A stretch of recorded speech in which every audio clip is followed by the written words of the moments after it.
Entertainment-SMTN.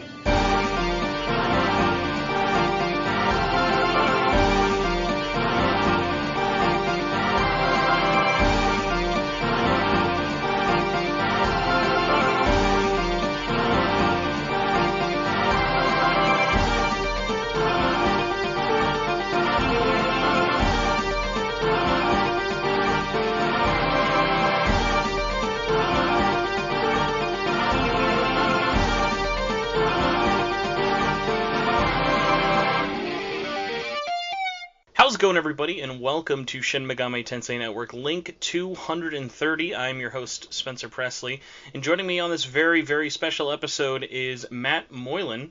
Matt, how are you doing tonight? Doing great. So, working on a lot of books right now.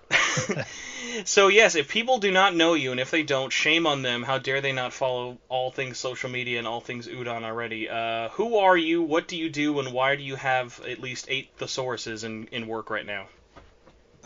Well, I'm the director of publishing at Udon Entertainment, and we do, a lot of people know us still as the Street Fighter comic book guys, but we actually do a lot of other books. We do a lot of video game art books and manga localized from Japan. We do original art books for Western properties sometimes, or even for Japanese properties.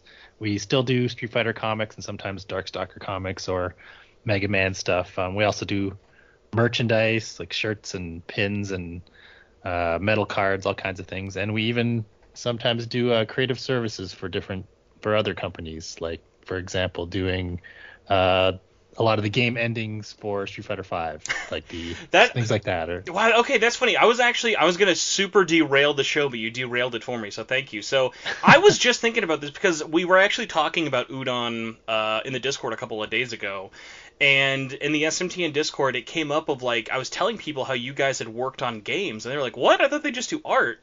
And it was like, no, my first experience with you guys, funnily enough, I was going to say was Street Fighter 2 Super Turbo HD whatever edition, and then it was like, no, I forgot that you guys had also done whatever, like, Capcom Legacy crossover fighter game that no one really likes. Capcom Fighting Jam? Yes, Capcom Fighting Jam. In Japan, and it's Capcom Fighting Evolution in North America, or they're switched, one of those.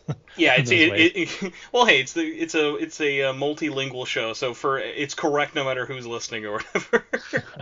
But yeah, I think it was Udon's first video game project. Yeah, it was just before I joined, or maybe the project was just getting finished up. But yeah, we did the game endings for each character for that game. Okay, so you were even around back then, because I was thinking to ask you next, like, so how long, like, when did you start with the company? I started at Udon almost exactly 15 years ago, like June 2006. That's awesome, man. That's crazy. Yeah, it's been a long time. in that time, obviously you were mentioning, like, Udon has really worked and expanded in so many kind of different and crazy ways. Do you have, like, any personal projects that, like, you were really involved with that you're kind of proud of that stand out as highlights? I mean, I have my favorites, like stuff that they put together from scratch. Like, well, personally, I wrote the Street Fighter Encyclopedia, and we've done 3 editions of that now. So the first one came out around the time of Street Fighter 4, like the first release of Street Fighter 4, and then we did another edition at the end of Street Fighter 4 because they had added characters and things like that, and we upgraded it to like an oversized hardcover. And we just had a new one come out last year with adding all the Street Fighter 5 characters, updating info for the existing characters, stuff like that. And then we'll find a 4th one before 6 comes out somehow. At some point. I mean, there are 2 new characters already that aren't in it. There's Akira's not in it, and this new guy Luke, who we don't know a lot about. But but yeah, that was a super fun project because it was a lot of research, translating Japanese source books and going through the game endings and finding what's official and what doesn't contradict other official stuff. And and I also did all the graphic design on the book as well. So it was an awesome project to just really go all out on. So this is how you know, or at least I assume this is how you know you have a really good company, or at least you're very good at what you all do at Udon. I I hope have, so. for the longest time, especially while doing this show and talking about different Atlus properties, our largest complaint with your guys' company is why the hell are your guys' stuff so good and then you don't do more things? Like, for the longest time, it's like, oh my god, like, we love, like, I guess my first thing I would have gotten from you all that was Atlus related was probably the Devil Survivor 1 artworks.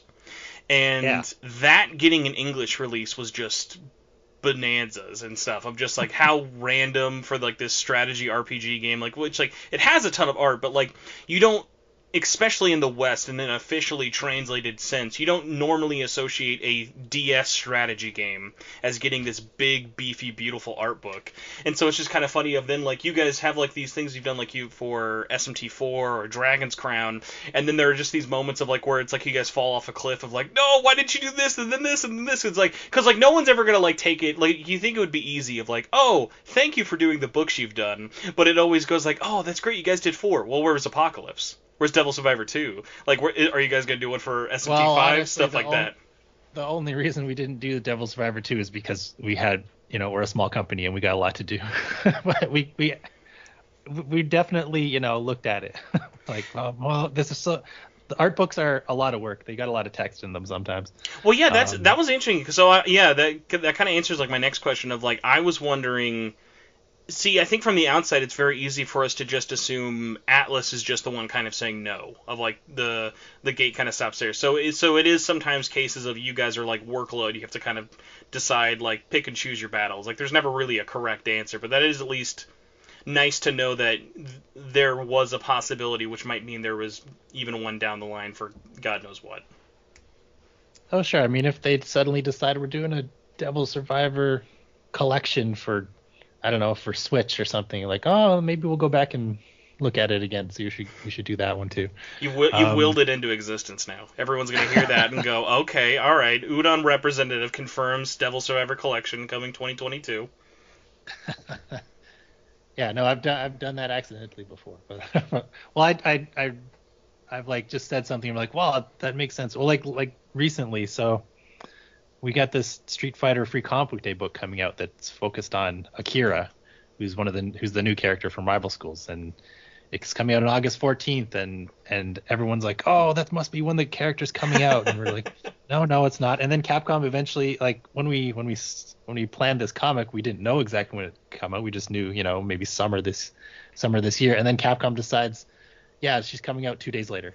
I was gonna say the fact that you picked that date without knowing it is kind of amazing. That it's that spot on. Like, it's like marketing synergy. Well, we didn't. We also didn't pick the date. That's the date of Free Comic Book Day every this year. So that's the date that, like, Diamond distributors decided on. So it's just a really happy coincidence. You might know this better than me. I've been a huge fan of comics, manga, anything physically printed in front of my face. I'll eat it up like it's like the last food I'm ever gonna eat. I have the weirdest thing with Free Comic Book Day, where I swear to God, I feel like it happens 3 times a year. Am I just really wrong, and it just every August feels like it happens 3 times a year for me? Okay, so pre-pandemic, it happens. It's once a year. It was almost always the first weekend in May, or around that time, and it was always trying to line up with some comic book movie release. Then there's a second event. Oh gosh, it's called. I forget what it's called. It's like a Halloween spooky themed event around Halloween time, and it's not quite Free Comic Book Day, but a lot of retailers still have Free Comic Book Day stuff left over, so they'll give it out on that day. It's like we don't have candy, so just give them the old free comic books no one's taking. Yeah, and then in 2020, the pandemic hit just as Free Comic Day is supposed to happen in May, and this is when things went nuts. So Free Comic Book Day was delayed and then eventually spread out. Like, all the books were spread out, a few every week throughout the year. So it might have seemed like it was happening all the time in 2020. This year, though, again, it's back to like just one day, August 14th. So, as people might have probably guessed by now, with us bringing you on here, you guys have worked on a bunch of Atlus stuff in the past, in terms of like merch, art books, and whatnot. But we've actually, like, again, synergy somehow coming together and it making sense. You guys just Well, made I've got a list here if you want me to I mean, list them off. I also have it, but no, I want to hear. Yeah, your list will be much better than mine because like you have ties to that list. So please, yes, Okay. go for Well, it. I've got the Shin Megami Tensei list. I can probably add the extra Atlus things off the top of my head. So we've done Shin Megami Tensei 4 official artworks, Devil Survivor 1 official material collection. So those are both art books. Then everything else we've done for the franchise is pretty much Persona. We've done the Persona 3 and 4 mangas by Shuji Sogabe. We've done, so those together I think are 25 volumes together, those two series. We've done Persona 3 official design works, Persona 4 official design works, Persona 4 Arena official design works. Then we've done Shigenori Soejima artworks 1 and 2, which are collections of like Soejima Sensei's key Persona artwork, but also other games like Catherine and some other games that most of them weren't released in the West.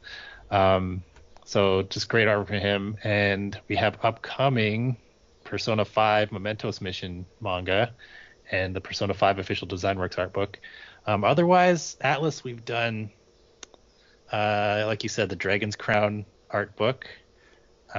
We've done merchandise for like pins and shirts for various Persona games, some Catherine shirts and pins.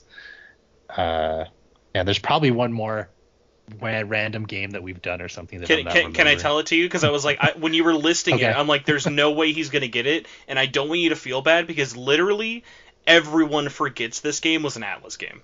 You guys did the collector's edition art book for King of Fighters 14. Oh yeah, we did. Hey, I did the graphic design on that book too. That's an amazing one, and hilariously might probably be like one of the least rare books, just because it was tied in with a collector's edition. But no, that was that release I remember being a really, really big deal, but mostly because I'm a really, really big steelbook nerd, and that was when Atlus finally decided, okay, we'll give these dumb metal cases a try. And so I remember freaking out because conspiracy hat me at the time was like, well, if they're doing it for KOF, then they have to do it for Persona 5. They're not that dumb, and thankfully they did that.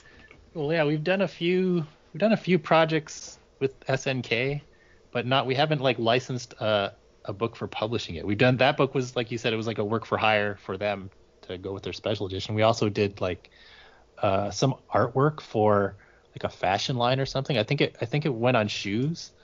It was like I think it was Kiyosuke fighting somebody, something like that. So we did some creative services for SNK, but yeah, we haven't licensed anything from them yet. But we'll get to it eventually. Well, I mean, hey, at least the thing I always like tell people is like, no matter how you feel about SNK currently, it's like we're living in a time where SNK is like, I will give our licenses to anyone with money. SNK is like, can we publish the same game in 3 different regions by 3 different publishers? Fuck it, sure, let's go for it. Why not? Who cares? Like, if you told me 5 years ago, do you think they're ever going to make ports of Neo Geo Pocket Color games on modern systems and then that would get 3 different special editions? I'd be like, no. Who in the year 2021 knows about the Neo Geo Pocket Color? And I'm very wrong. But I'm glad to be wrong, because, I mean, it's better to have it like that than the other way of like, oh god, when is this ever coming out, if ever? Well, they seem to be getting their branding out there, because you wouldn't believe how much Metal Slug fan art shows up on my Twitter timeline. Oh my god. I mean, hey, that's like, I just love all things like SNK4, but yeah, there's no level of nostalgia that I can properly describe Metal Slug. Metal Slug is just like, I have like just seeped into my brain playing endless hours of Metal Slug at like Pizza Hut buffets growing up. Like, it's just, they're like tied together way, way, way too much.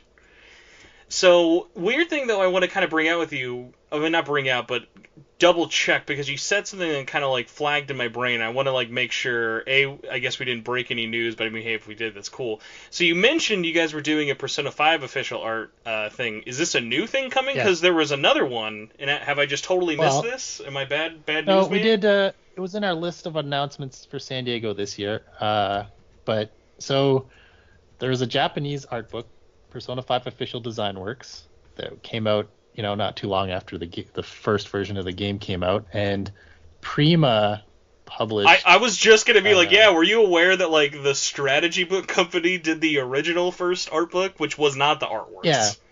Yeah. So they they might have used the Japanese book as kind of a guide, but I think they just got all the artwork from Atlus USA and then put it in an art book and rearranged and stuff. So they might have used that Japanese one as a guide, but we're translating the Japanese one. Well, actually, it's not exactly what's happening, but so we're doing an English edition of the Japanese book. There was Atlus did a digital edition of this book at some point already. That's why I'm like, because like there's so many little weird crosses already of like what's kind of happened. Yeah. So that's really interesting. Yeah, I had completely missed the news at Comic-Con this year that you guys were doing that. So A, that's really, really cool, and B, you guys can now right the wrong. Like, no offense to Prima, like I know the people, like I know the guy who like worked on that Prima Persona 5 art book. That's one of the most hideous Atlus covers of all time. Like they were like, okay, we have this game that's known for great presentation. What should we do for this game's art book? Let's get 3 PNGs of character heads, slap a logo in the middle, and call it a day. Great job, everybody. So I mean, we are using that same official English text that they used for the digital edition when Atlus themselves. I don't know what they used it for, but we are using that English text they've already translated, and we're just going to review it to make sure it's all good. It seems pretty good already. We're also going to add P5 Royal artwork to the book. I was just going to be cynical fan and have to ask the unfortunate obvious question of like, why would you do X when Y already exists? Okay, so are you kind of like making a best of both worlds? Because there is an artworks for Royal already, so is it going to kind of mix both together, or how's that going to kind of meld together? There's going to be a section at the end of the book. I mean, the original book's already like 512 pages long, so we're just going to add like another section at the back of the book to add definitely all the key art and stuff. I'm not sure if there really are much new rough concepts and stuff, but we'll see what else we can get a hold of to put in there. We're also going to, I don't think we've said this anywhere, but we're also going to make this a hardcover book. Oh, okay. Just because hardcovers are better. Oh my gosh. Especially for like a 500-something page book. That's awesome though. So I don't know how, because I'm literally Googling right now trying to find when you guys announced this. I'm like, I cannot believe A, I've not seen this anywhere, and B, I haven't heard anyone else talk about this. We haven't done like a press release for it. We did it. It was in our video for San Diego Comic-Con. So we just showed it and talked about it a bit. So we haven't done a press release because we don't have an exact date on it yet, but it'll be sometime in 2022. I hope in the spring. Interesting. Okay, I don't know if you guys are far along enough to kind of know this one off the top of your head, but do you think you're going to stick with the original Artworks cover for 5 or try something new? I think we're going to use the original cover artwork. That is totally fine, because it's like, I think if you described it to like a graphic designer, like, oh god, that's too busy, but it so weirdly complements it. Whereas like the original US art book was just like, oh god, you just slapped a bunch of pictures on there together and called it a day. It's like this one, like it feels designed and almost like it's like chaotic beauty, if that makes sense. And they kind of look like angular comic panels. Mm-hmm. I'll have it be like the background for the show art while people are watching it, so they can kind of like get an idea of it. But yeah, it's very, very nice. I don't have it of like, as much as I love art books, it's like, it is, I'm trying to think of how to phrase this. There are never too many art books to own, but it's definitely one of those easy pits to fall down of like, oh, get this one, get this one, get this one, and then you're like, oh, okay. Yeah. So I have flipped through it many a times. I know many people listening to this probably have it, but the kind of going back to like how much work they are though, the reason I really appreciate these localized art releases is just for that commentary. Like, releasing art's cool, but so is going to Google Images and checking it out that way. It's getting the like stuff you wouldn't normally hear about each individual piece of art that you can't really get anywhere else. Yeah, the creator commentary is awesome. I mean, I learn stuff for Street Fighter every time there's a new Street Fighter book. They like come out with like a new tidbit, like, oh, I've never heard that. Can we just agree?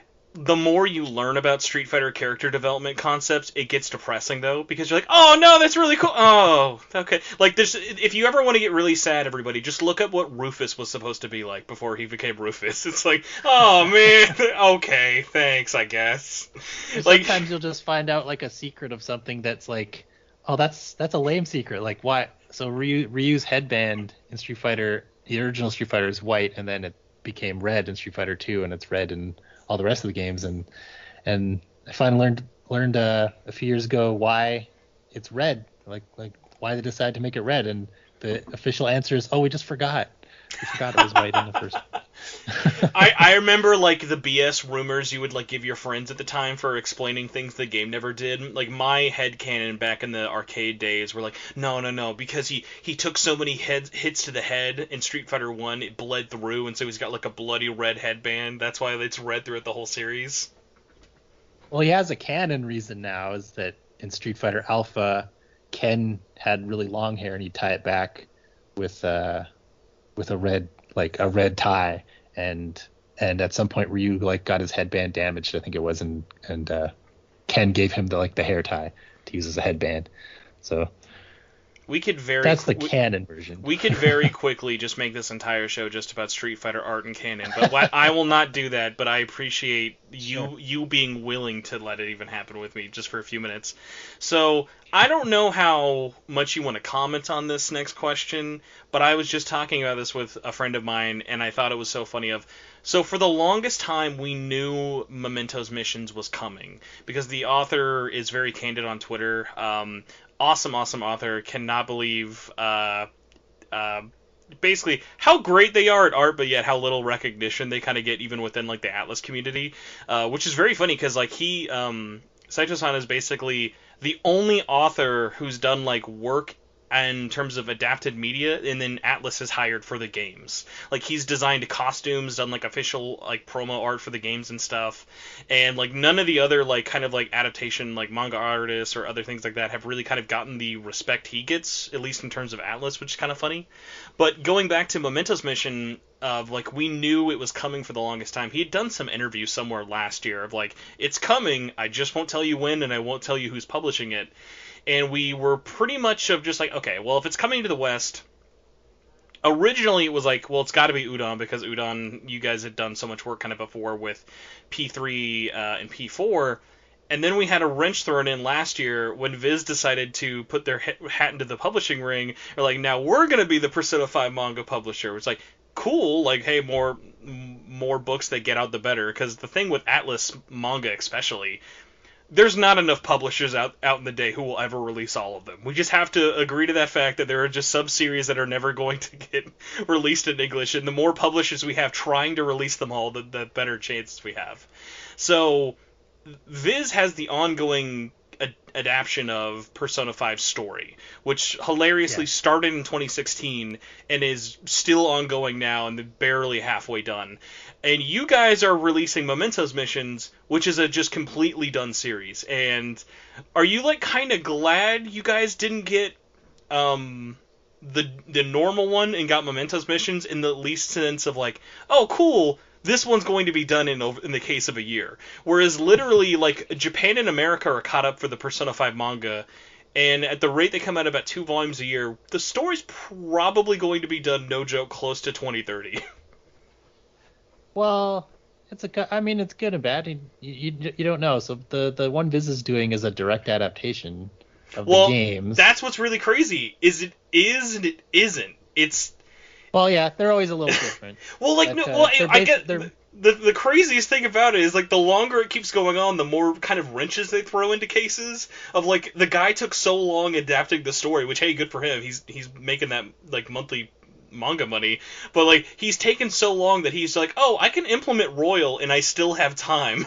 Like he's just like, we'll throw it all into one. Why not? Let's go for it. Well, this happened in the Persona 4 manga.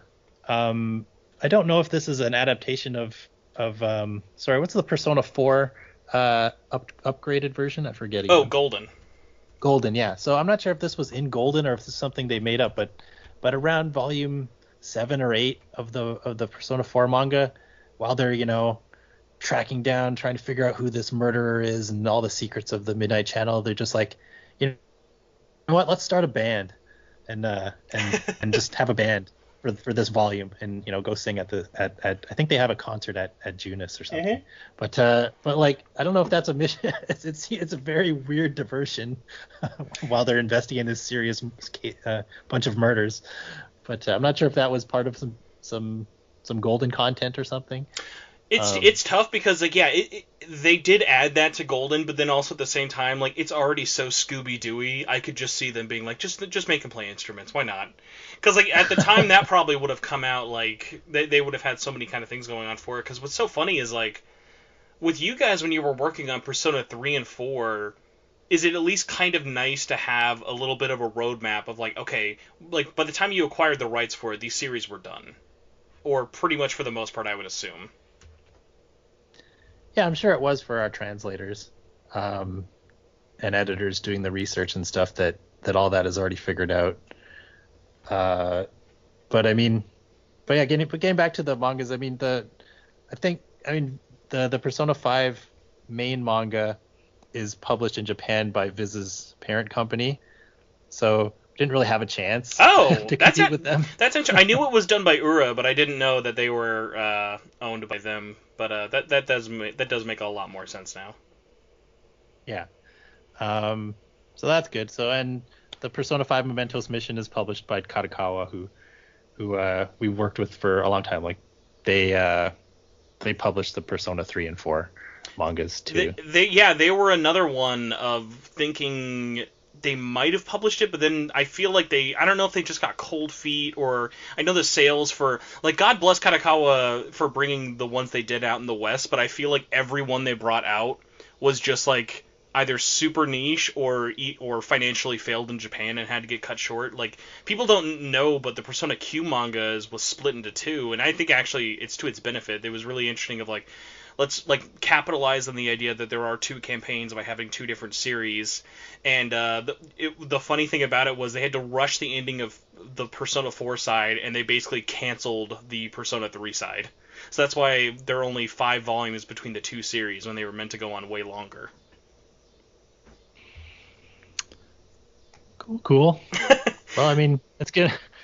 I'm kind of glad that we got Mementos mission. No, like seriously, it's a totally like a new story rather than an adaptation. I cannot tell you enough. Like this is like the most anticipated like manga release that this entire series has kind of had in a really long time, just because everybody is such a huge fan of the artist.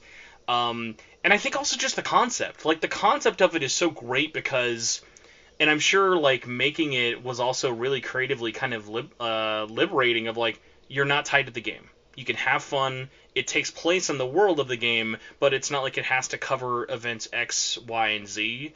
And that's kind of what's made me so excited of, like, staying spoiler-free, wanting to experience this when it comes in. And I'm glad that, like, even though, like, it did take, like, quite a bit for it to come out, we already have the release date of Volume 2, or at least, like, a tentative release date of Volume 2 is going to be like February or something in 2022, so it'll be nice to get all 3 volumes out pretty fast.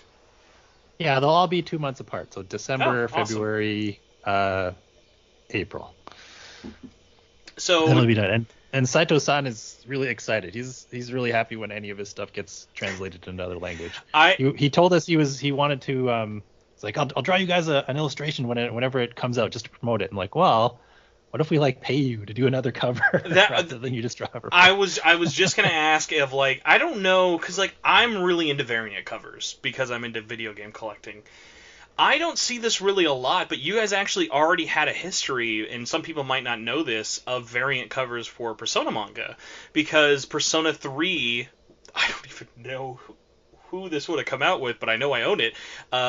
There was like one of those like it might have been Loot Crate actually. You guys did a variant cover of Persona 3 Volume 1 that was a totally different cover in like one of those like little monthly boxes. So like it was kind of cool to see that come back in some shape. I think it was Loot Crate. I just picked it up. It's literally on the back of the box. It was a big Loot Crate logo. It's like Loot Crate exclusive. Yeah, okay. Yeah, it was. It might have been. Loot Crate's gone. I think they went bankrupt, and then somebody bought them. But at that point, I think they were trying an anime box, and this fell broadly under anime. So I think that's where it was put in that version of the book. But yeah, this time we're doing an exclusive for Mementos Mission with Barnes and Noble. So if you order it from their website or go pick it up in their store, you'll get a cover that Saito-san did just for this release of the book. And it's possible if it seems like they're really happy with the response so far. So if people keep ordering it, we might be able to convince them to do like across the series exclusive covers. It's really up to if Barnes & Noble is happy with the pre-orders. So just curious, so by absolute happenstance, this kind of like worked out in my favor because Barnes & Noble is kind of the closest thing I have in the Midwest to if I want to go to a mom and pop bookstore. So like I pretty much just get all of my stuff there anyway, and I have the worst luck ordering books online. Like no matter what happens, anytime I ever order books off like Amazon or something, oh sweet, like this one random corner is creased or something. Where like when you're at the bookstore, you usually have a couple of choices, or you know the condition's going to be pretty solid. So I was really happy about the Barnes & Noble thing there, but I was curious, like, did they come to you? Were you guys pitching it around to different retailers? Like, how did you guys land on Barnes & Noble? Well, Barnes & Noble is like the biggest manga seller in North America right now. Really? Okay. Yeah, they're doing better than Amazon. Because, I mean, if you think about it, what really happened was during the pandemic, Amazon, of course, blew up and became the spot to order everything.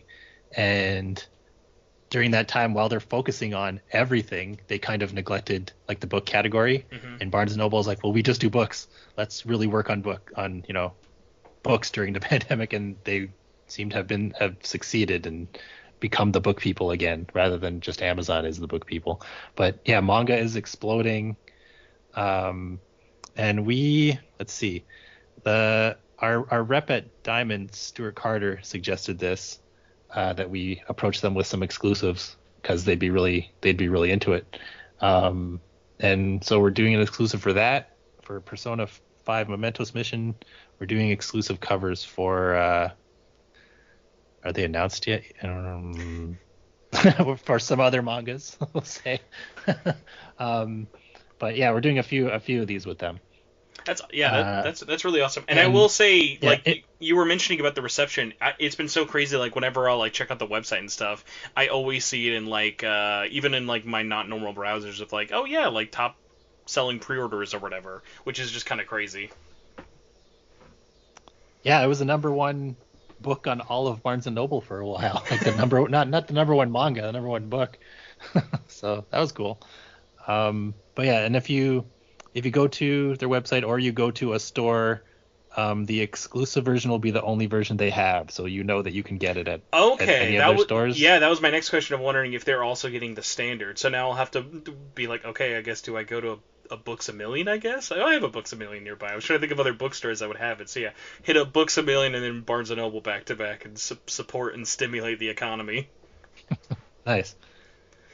No, so yeah, that's kind of funny though, of like, I didn't even think about that, of like, if like what the what like imagining someone's like weird nightmare scenario of like they want both covers but they're just surrounded only by Barnes and Noble. So like, oh god, where's Borders when you need one? I need other alternatives and I can't support Jeff Bezos.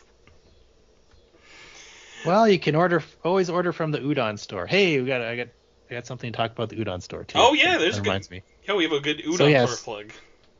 Yeah, so for anybody, you can tell anyone you want, but for your listeners, we set up a coupon code for the Udon store, udonstore.com. If you spend $30 or more, you can use this code to get $5 off, and the code is Jack Frost with no spaces. So okay. Jack Frost. That seems appropriate for. It's very on brand, and I mean, if you guys want to catch up, it'll add up really quickly. Of like, do you want? Because like I'm just looking through it. I'll probably put this in. Not probably. I'll have it in the show notes. Basically, your guys' Atlus selection, and it's like you guys have a ton of stuff in stock from like shirts, pens, books, all the versions of the manga. I don't think anything is really sold out. And yeah, pre-ordering like P5 and okay, weird one I want to call out because it is sold out, but it is just a weird thing that I knew about for the longest time, but I had Atlus randomly send to me last year, and I want your thoughts if you can give me the story on this. Okay. What the hell is the story with the Persona 4 golden pins? Of like, they make up the one big image. What do you mean? So like pins that we made. It's well, like, cause okay, I get having pins. This was like a giant like not giant, but like you guys sold this in like a multi like basically $120 box set of like there was like a shadow box version of them all together and like this big and like I don't see people sell pins like that. It was a very interesting choice back in the day. I remember like when that came out, I looked at that and I was like, I don't need this, but man, I really want this. And I think it like maybe like the first batch or something like sold out like crazy or whatever. But well, I mean, we based the art on that artwork that all interconnects, like all the different characters. So that's how we just at some point decided to try selling it that way. Originally, they were sold as like blind boxes. There was two random pins in each box. Sometimes they might be a special glittery pin too, something like that. Oh my god, yo, that was the other thing I was gonna... Yes, because there's variants. There's a variant for every... Yeah. It's like... Okay, so I will say, to give you guys really big like credit for this one, because I see this a lot with... I know a lot of Disney pin collectors, and there's like other pin markets and stuff out there for sure, but pins of highly detailed or Japanese-inspired characters for pins normally doesn't work out well because the pin is kind of on the smaller side. It's usually like maybe the size of your thumb or whatever, and the character's face looked like someone basically took the Homer makeup shotgun to their face, and they might have a full eye, they might have like a dot, their mouth might look like it's like a circle or a donut. I've seen this entire set in person before, and they all look great. There's not a bad one in the batch. There's not like, oh, Naruto looks a little weird. No, they all look great because they're all really big, nice pins that, like, you can tell, like, they were meant, like, more instead of to be, like, put on someone's bag or something, which obviously you can do, but, like, it was meant to kind of be a showpiece as opposed to small, something you could kind of hide away. Well, those pins, too, are, like, some of our first pins that we did, so we've gotten even better at it, I think, over the years. But I'm now thinking, a lot of careful work. Is udonpins.com still its own website, or do we just get redirected? Let's find out. I think it probably goes to the pin section of. Okay, but the brand is still alive. That's really what matters. Because I remember, yeah, you're right. That was like the first Udon pins thing back in the day. That's crazy. Yeah, but it's like so it's Eric Koh figures out how to. Like he really works on figuring out how to do the pins the best. And it's really figuring out which parts are going to be raised metal. Some parts are like usually the eyes are CMYK. They're just color. Mm-hmm. There's no metal involved in them, and that's the way to make them look good. Unless they're really huge. So yeah, it's Eric is figuring out all this stuff on how to do it the best way. And we've got a really good pin company. Pin manufacturer that works with us. So yeah, now we've done Persona 4 was one of the first ones we did, but we've done Street Fighter and Mega Man and Strider and Shantae. People like that Shantae. Yeah, merch. Shantae. Oh, the Shantae ones are great. I don't know if this is a contagious thing to say, or if contagious was even the right word I should have used. You guys definitely have better Shantae pins than Limited Run. I've seen a couple of Shantae pins. They look like she got ran over, but you guys got really, really nice Shantae pins. Well, I don't want to say anything because those guys are nice, but I think we have very nice Shantae pins. It is one of those. It's such a hard balance though, of like, do I make an affordable pin that might be compromised, or do I make a hilariously, almost comically large pin to make all the details show up? And I will say, and I'm not just saying this because you were nice enough to give us a coupon code thing. You guys have an amazing website, at least for like when I'm zooming in on the things, you actually like can zoom in and see the details on like the tiny stuff. Because like I'm looking at the pins here for it. And even though that's still a $120 pin set, I'm very, very tempted to just get all 8 again. But I am curious, though, because I'm surprised you haven't actually in stock the set of all 8. This would not be like with the black box of them all kind of interconnected. This would just be all 8 kind of loose on their own, I assume. I think so. I'm gonna open it up too and see. It's okay. Let me just quiz you on merch from like 8 years ago for no reason, not any prep. But it was just so funny because I just remember that it's like such a funny because like we don't always cover a lot of merch because like it's just so easy, especially with a lot of these larger series, of like merch can kind of just be its own fandom. Of like there's always a figure, there's always a shirt, there's always a collab. Like especially in recent years, like it was rare when you guys were doing the pins and stuff for Atlus to kind of collab with online merchandise. Like Atlus West really didn't make a lot of merchandise out there back in the day, but no, it's just kind of I think these are just this is just a set of the pins. So yeah, you'll have to make your own kind of display with them. But It's a personal project then. It makes it worth more. So no, it's just like the funny thing with it, like you guys obviously still work with them, but it's just been so funny of like now. And I don't even know if it's like kind of like one of those things like really of like the idea of like I can just walk into a mall and see Udon merch and not really be surprised by it is still sort of surprising. Does that make sense? Like how mainstream it is. yeah, I mean it's cool. Yeah, I don't know, Atlas has been pretty good to work with actually. We work with Atlus USA on the merchandise and stuff, and sometime we work by proxy with Japan when we do localized books. It's a whole different, like it's a totally different thing. Like we license the books from the Japanese publishers, and then they talk to Atlus in Japan to make sure everything's okay. And then when we do the merchandise for that, we talk to Atlus USA and get their permission to do stuff and get them to approve stuff. So I don't know, every project is kind of different how it works. Or do you ever have like I'm trying to think of like a weird way. So like I know you're mentioning how you do work a lot with Atlas West and stuff, Atlas USA, they're all the same thing.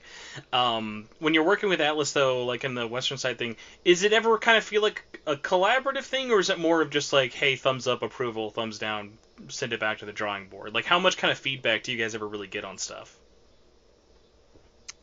I don't know. Erko handles it mostly himself, but it seems to be pretty good. I mean, it's mostly us pitching them ideas. And this is a weird one, kind of going back to like the book side of things. I know Artbooks are their own totally different sort of department, but for the manga and stuff, does Atlas West really have any involvement really with that at all? I feel like that's kind of more of just going back and forth with the Japanese publisher. No, I don't think. I mean, we keep them up to date. You know, we're doing this, and they're like, "Oh, cool." But yeah, for the localized books, manga or art books, we tend to just deal with the Japanese publisher, and they deal with Atlas Japan, and yeah, Atlas USA isn't usually part of the pipeline for that one. And kind of going a little bit more with back in your wheelhouse with like different like sort of art books and stuff for it. I'd noticed kind of back in the day, it felt like you guys were almost starting to do like every kind of like art book in a series, but then I don't know if this would just be like a case of like, because it's so easy for like something like a delay or whatever to happen, but like there would be situations of like, oh, okay, we're really excited. We announced X amount of conventions ago the Arena art book was coming out. And then we would kind of get to a point where Ultimax might have its artwork book in Japan. Like, do you guys ever have moments when, like, those kind of releases stack on top of each other of, like, do we just fold it into a new project and try and do Ultimax? Do we just put it out and then see if it's worth going back to later? Like, how do releases like that kind of work in terms of your guys' perspective of, like, it takes months and months and months of work to even get anything really out the door without it kind of feeling like you're playing catch up the whole time? Yeah, I mean it happens sometimes. Working on a Japanese contract can take a long time back and forth, especially when it's something like this, which involves not just a Japanese publisher, but a Japanese video game company. Sometimes might require the U.S. wing of the Japanese video game company to also have some say in it, depending on the property. So it takes a long time to get the contract. Then it takes, like, if it's an art book, you know, it'll take us a couple months at least to get it done, and it'll take us, even once it's done, it takes another 4 months just to get it printed overseas and shipped and into stores over here. So it can easily take from, like, you know, it can easily take a year sometimes from like the Japanese side saying like, yeah, we're pretty sure this will be a good deal to do, to it's in stores or longer. But you know, just have to live with it. Sometimes I know we've sometimes, you know, been able to, like, say with we did a Street Fighter 4 book where that happened. We licensed the book and we're almost done it, and then, you know, new characters are coming out. So in that case, we got the chance to add, you know, the new characters into the art book. So it's nice when we can do that just before the release, or even with the Street Fighter Encyclopedia I mentioned. Like, we had like weeks before we had to send it to print, and they decided to, you know, springs the release of the female Seth character, and we're like, oh, can we squeeze that one in? Okay, we'll squeeze that character in. Because sometimes that's gotta feel really good though. Like I bet the ones when you can't, it hurts doubly bad. But like that moment of like, oh, okay, we can still get it. yeah, because sometimes these companies are super tight. Like they'll tell us like this is coming, but we can't tell you when. Or sometimes like we find out when when everybody else finds out when it's actually happening. So it's great when we can squeeze something in and update it as much as possible. But it happens. We have to live with it. So I don't know if like how much you can kind of get into this one in terms of like delays and stuff, but do you guys ever have like moments of like where you have a project that whether it gets pushed back for like logistical reasons or just working on it, it's kind of hard to communicate that, or at least like are fans pretty understanding? Like I remember other ones of like I feel like the Shantae book got announced like 2.5 years ago, but maybe I'm just like pandemic brain. I remember like when the Shantae book is like finally now coming out. It's like, oh my god, I don't even remember when this got announced. I was just so excited. It was things piling up. So it was okay, we're putting the book together is a bit slow because Matt Bozon and Aaron Bozon. I was gonna be like, you just have to sneak into his house every night and steal a couple of pages of Shantae art. He won't give it up. It's only digital form. Yeah, well, we directly work with them rather than with WayForward. I mean, WayForward was involved, but we worked with the Bozons because Shantae as like a character is owned by them, and I don't know exactly how it goes, but they own like the IP and WayForward owns the game, something like that. So it was Matt and Aaron finding time to dig up all the artwork, and that took some time. And then by the time we did all that, they're like, "Well, we're almost done. Shantae 5's around the corner." So we're like, "Okay, let's just wait, and we'll put all that art in it too." So that's kind of what happened. Well, like that's got to be kind of a blessing though in disguise. Of like, I'm sure at the time like those pushbacks have got to suck, but like. Right now, and like Matt has been very public about it, like, hey, Shantae 5 is going to be Shantae for a while. Like, the fact that 4 and 5 came out that quick to each other is pretty rare. Like, if you look at the whole series, they're normally pretty spaced out in terms of releases. So, like, for the foreseeable future, this is a really comprehensive product you guys put out. Yeah, I think so. It's got tons of great commentary. Matt wrote all the commentary for it himself, and there's all kinds of concept art. There's people in there I didn't even know worked on these games. Were you guys able to take any of the like collaborating art? I know like especially for starting with like Pirate's Curse, when they were doing a lot more kind of collaboration with like Japanese developers and publishers, they had a lot of other artists kind of work on Shantae in official ways, or is it pretty much just like the Bozon book? Oh no. There's he did all the commentary, but there's art from everybody. So there's like the Studio Trigger artwork. Oh, okay, from awesome. The opening. It's like some rough concepts and stuff for that. There's art by oh god, I'm gonna forget everybody's names. There's a whole bunch of artists that worked on Shantae. The third one, second or third one. The third, all these. Yeah, the third one I know had a lot of Japanese collaborators on it because. Oh my god, why am I forgetting their name now? This isn't even a person, this is a developer. Not Concept. The people who made Mega Man 9. I know this. I know the developers who made... Inti Creates co-developed it with them, so they had a whole bunch of Japanese connections that way, and that's how like it got published and stuff over there for us. That's where all the Japanese kind of side of it came in. Like, the fact that it's really funny, like, I was talking about this recently with someone of, like, Shantae was not a thing in terms of like Japanese fans until like 3 and mainly 4. So it's kind of funny like how big it's become now of like going back to Limited Run, like when they released the Game Boy re-release again, like they made a specific Japanese edition for a retailer who commissioned them to make Japanese Game Boy Color boxes. It's like it went from no one in the country knows about who this purple-haired lady is to no, we need all the games. Yeah, I opened it up so I can remember who's in this book. But we've got that. But yeah, it was on Risky's Revenge. They had a whole bunch. They didn't know what direction they wanted to go in, so they had a whole bunch of artists do like concept art. for Oh, it. that would be even more interesting. Yeah, because Risky's Revenge was like in development hell for 3 generations. It was like Game Boy, Game Boy Advance, and then finally a DSi game. Yeah, so let's see, they got Robert DeJesus. I don't know if you remember him, but he did um, for PSM magazine those like Bonsai Chibi-chan comics. Oh my god! I was like, why Um, does that name sound familiar? Yes, I have my giant stack of PSM magazines behind me. Yes, I'm very aware of yeah, those. so he did a ton of concept art for it. Mariel Cartwright, who she worked on, what is she best known for? Skullgirls. She worked on that, Hmm. and she worked on one of their other projects, the same company. But she did a ton of concept art for this. Alex Ahad, who's also from Skullgirls, you know. Dean Yeagle, who is like a sexy pinup artist for like Playboy magazine and stuff. He did some concepts like wicked.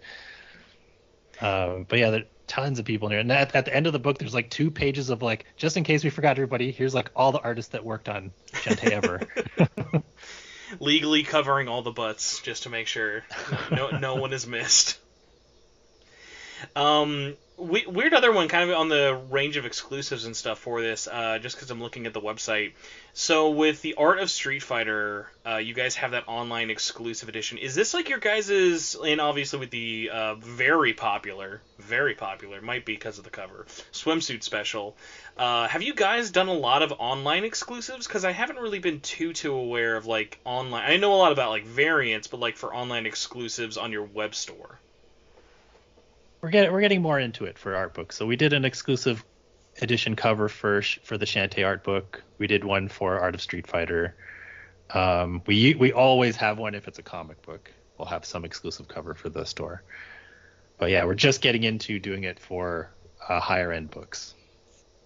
So, with you, I guess, how much? Because I know you guys have done comics for like a really long time, but yeah, I'm like going through it now. It's like pretty much all the ones I know about are your Street Fighter ones. But I'm trying to think of like kind of other ones that have been out there in terms of like just comics. That we publish ourselves. We've done Darkstalkers. Yeah. Capcom spin-off. Is it hard to kind of pick? Schools. Is it kind of hard to pick which ones you want to do in terms of comics? Just because it's such a different ball game, even when compared to like manga and stuff like that. It's just such a totally different market. We don't do a ton of comics because it's expensive. It's the most expensive thing that we work on. Which you wouldn't think. I think like if you're not in the industry, you'd think, it's like a couple of pieces of paper stapled together in the middle. How expensive could it be? Yeah, but you got to create all the artwork yourself. So, and it's a rough time for floppy, American comic books. The industry's kind of really supported by like multiple variant covers and rare expensive variants and stuff like that is how books stay alive, really. It's been crazy though, because like kind of going back to it, like I feel like it's just been a total whiplash though of like I feel like manga really ballooned over the last year and a half, and comic books have just been getting hit in the nuts constantly. Yeah, I mean manga, it's a lot of things. I mean, manga's a great value, it seems like, and all manga's in black and white, so there's not like, well, this one's in black and white, whatever, but it's all in black and white, and it's like 150 250 pages for like 12 13 14 bucks, whereas a comic book is like $5 for 20 pages of story sometimes. Like put that into perspective, by the way, because like and I'm sure you're even more aware of this than me, you guys are considered the premium expensive manga at $14. Like most is even like back in the day, I have books where like because the price is just printed on the back. Like Shonen Jumps, when they first launched Shonen Jump, it was like $7 a volume for the still like 200 page count or whatever. So like it's risen such a like minuscule price, but like I was talking to someone and it just like blew my mind that like, and I'm super biased because I have something like 500 individual volumes of like different manga over the years. Someone was like, it's just not worth it to me for $10 for like 200 pages. 200 pages? Even the color argument, get it? 200 pages of someone, like, because think about it. It is rare for more than like 3 names to be on the cover of a manga. Even though obviously teams are much larger than that, for the most part, these are really small teams making these possible, even in just Japan, let alone in America. Because then by the time you think it comes to America or any other country, there's teams that had to translate it, edit it, localize it, make sure the word bubbles don't just look like someone threw it on Microsoft Paint. Like, the fact that I'm buying this for $10, I go like, oh, cool, it shouldn't really be the end of it. It's like, I think, seriously, still, you guys could charge for more and I would not complain, but then you kind of get into that thing like video games are in, of like, how dare they make games 70, whereas I'm sitting here being like, I don't know, man, I think some of these games you pay for 100 hours, you could probably charge $100 for. Yeah, I mean, we do have some books where we decide to do higher end editions. Like we recently, like over the past year, we published a manga series called The Rose of Versailles, which is like the grandmother, the queen or whatever of all shoujo mangas it's from the 70s. It's like a historical fiction set in just at the beginning of like revolutionary France. And we just knew that, well, the people who want this, it's probably not going to go up or down the number of people that buy this, however nice of edition we do, whether it's because the people that want it. So let's do the nicest, awesomest version possible. So we did like a hardcover with gold foil stamping and color pages, like wherever, and special ink color pages, all kinds of things. Let's make the nicest version we can for those people who really love this series. So, and we sell those books for they're all about 450 pages, and they are $39. But they're super nice deluxe hardcovers. So there's different markets. Even that, I was like, I was trying to remember, like, because I know exactly which one you're talking about. Because, like, again, take this with whatever grain of salt everybody in the listeners wants. But, like, I know, like, that book particularly because I remember, like, whenever I'll drag my wife to the manga section, like how normally in bookstores, like, the larger format ones usually go on the top of the shelf just because they're too tall to keep in the middle. Yeah. My wife will always like point that one out because of like how gorgeous the cover looks with like the gold and everything kind of like put on there. It's like these are like, they're like conversation starters in the store, which when you're looking at a wall of God knows what the hell 50% manga series are called now, like that's a good thing to kind of have. Like, it's respecting like such a story, like very famous like manga series. Like, it's very important to like the history, especially like you're saying of like shoujo manga and stuff. But then, even just from a superficial standard of, like, big book looks pretty. $40, please. Yeah, and it's done pretty well. It's done better than we thought it would. We're on the 3rd printing of the first volume, and we're reprinting all the other volumes. So it's worked out pretty good.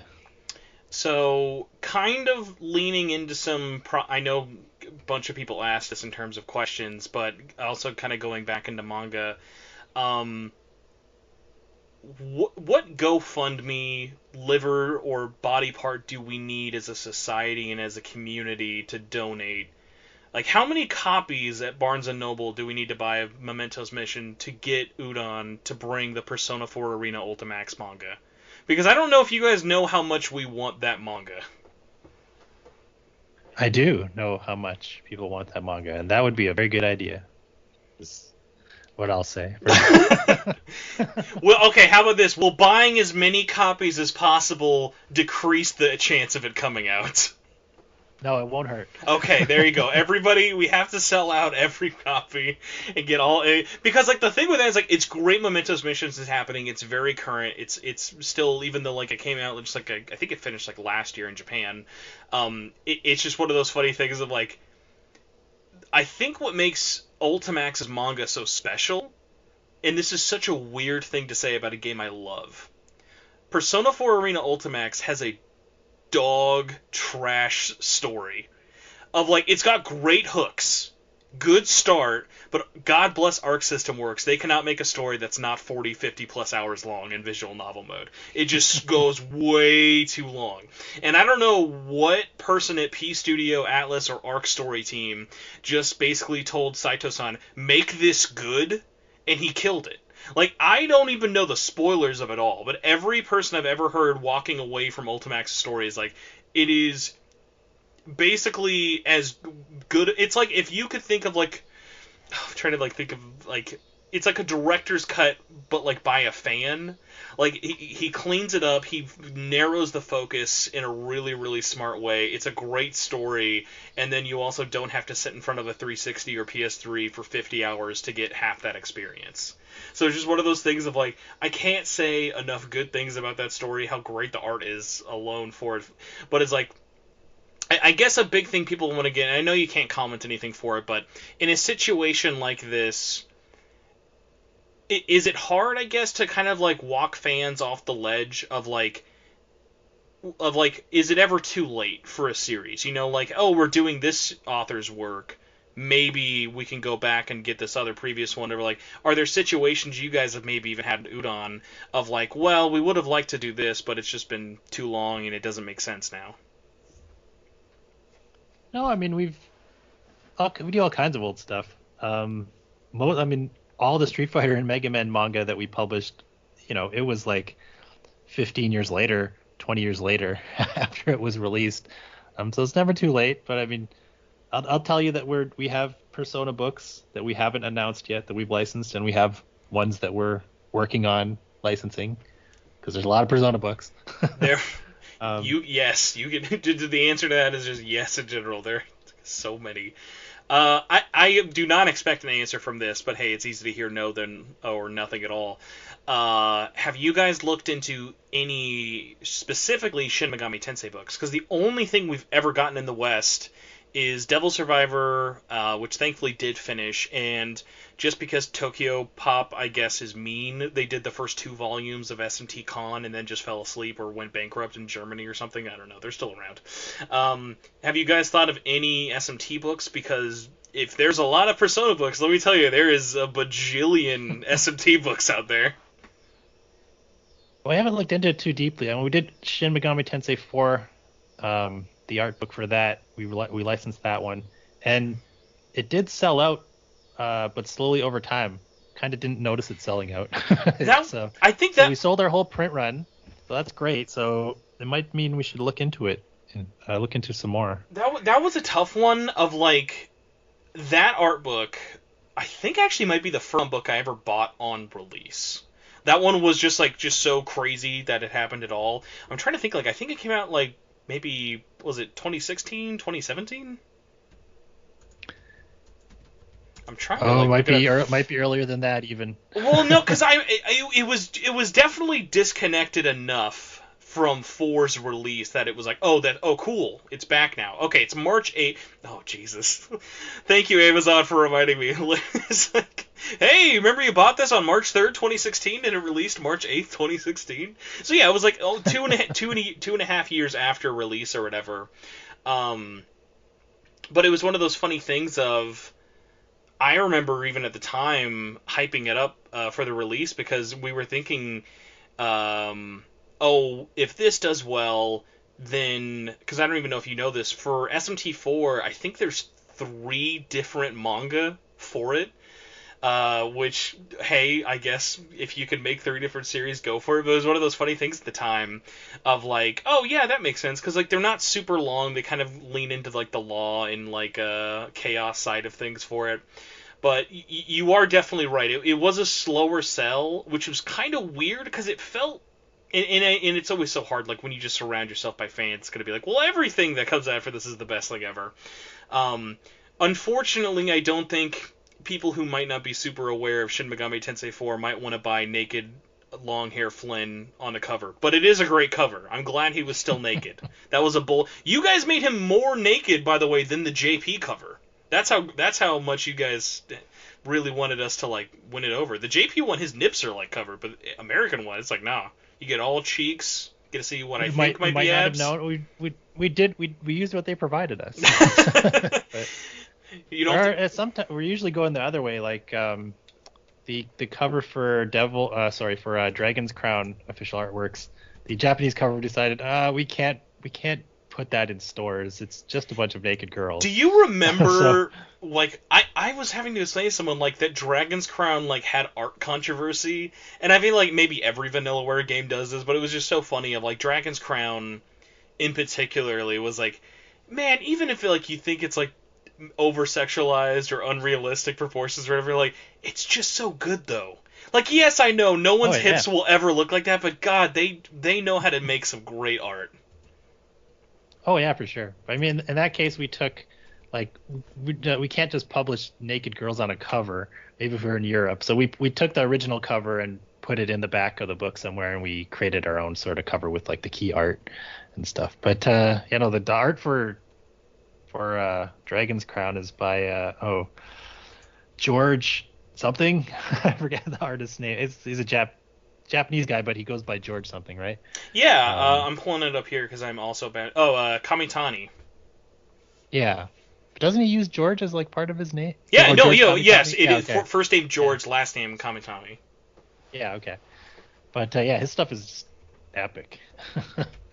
So, I don't know if you like kind of collect too much in your free time outside of like all your Udon stuff.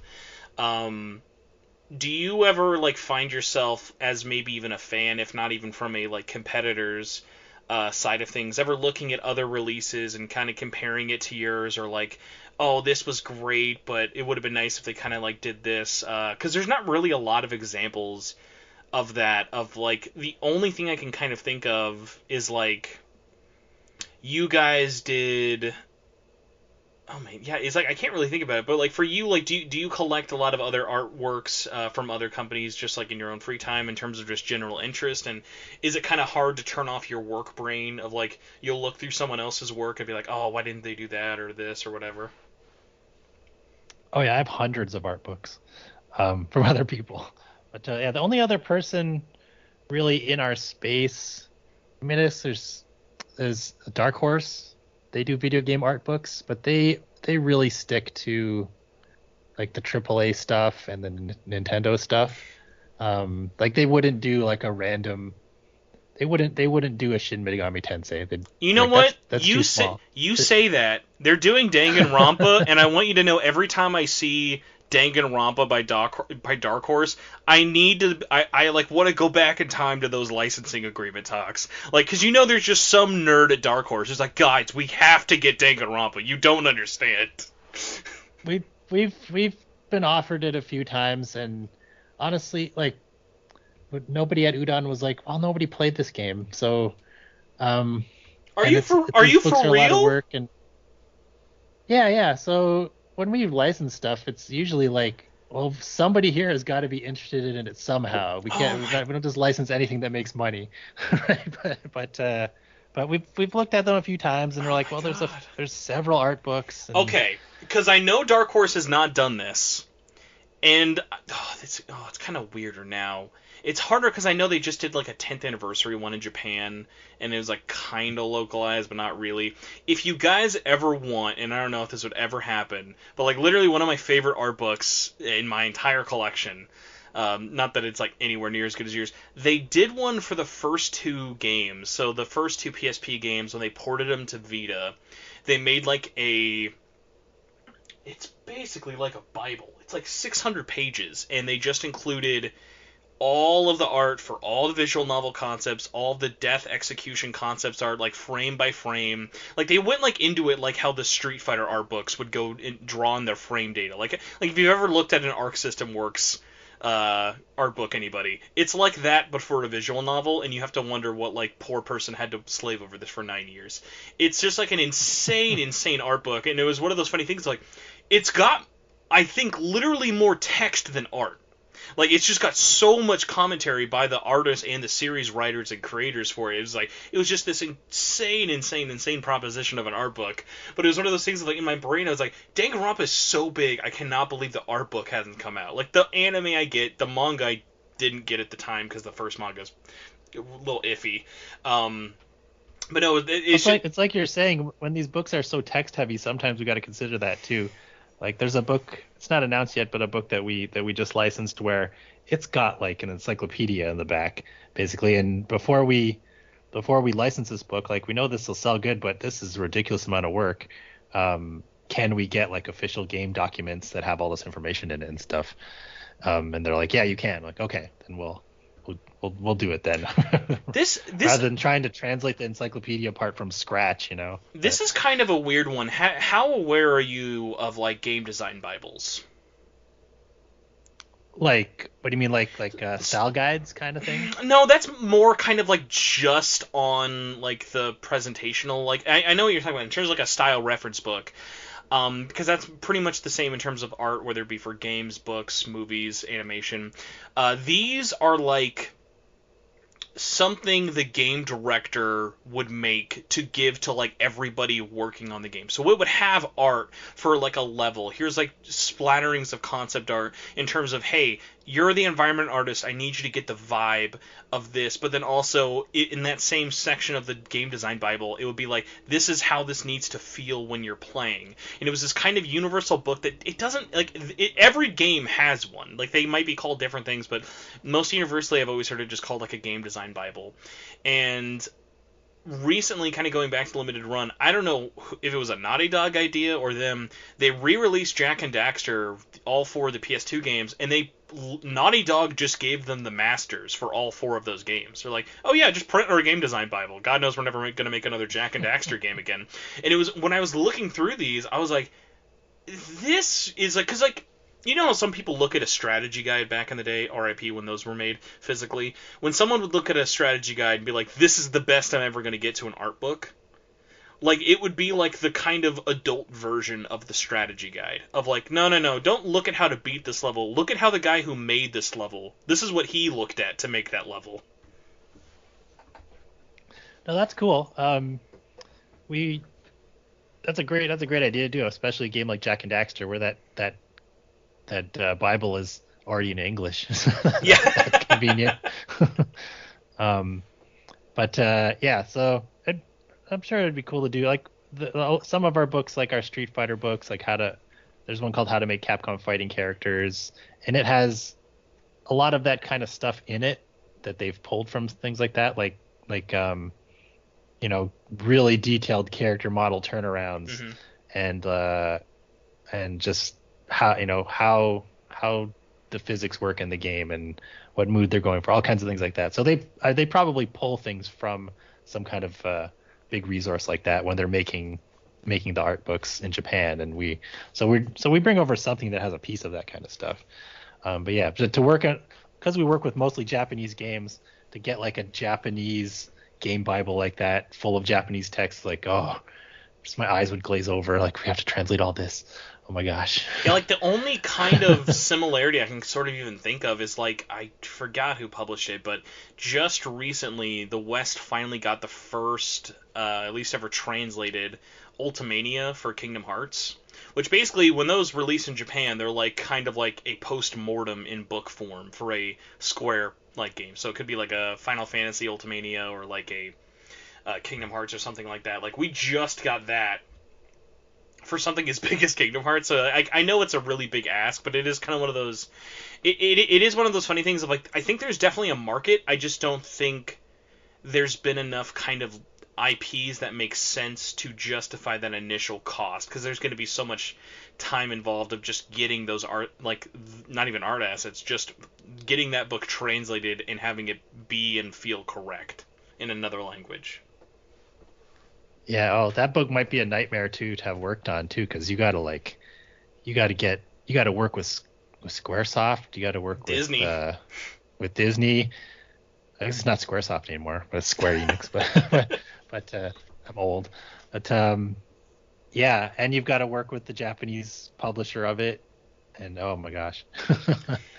So I'm gonna wrap up my last dumb host questions, and then we're gonna power through listener questions if you're still doing good on time.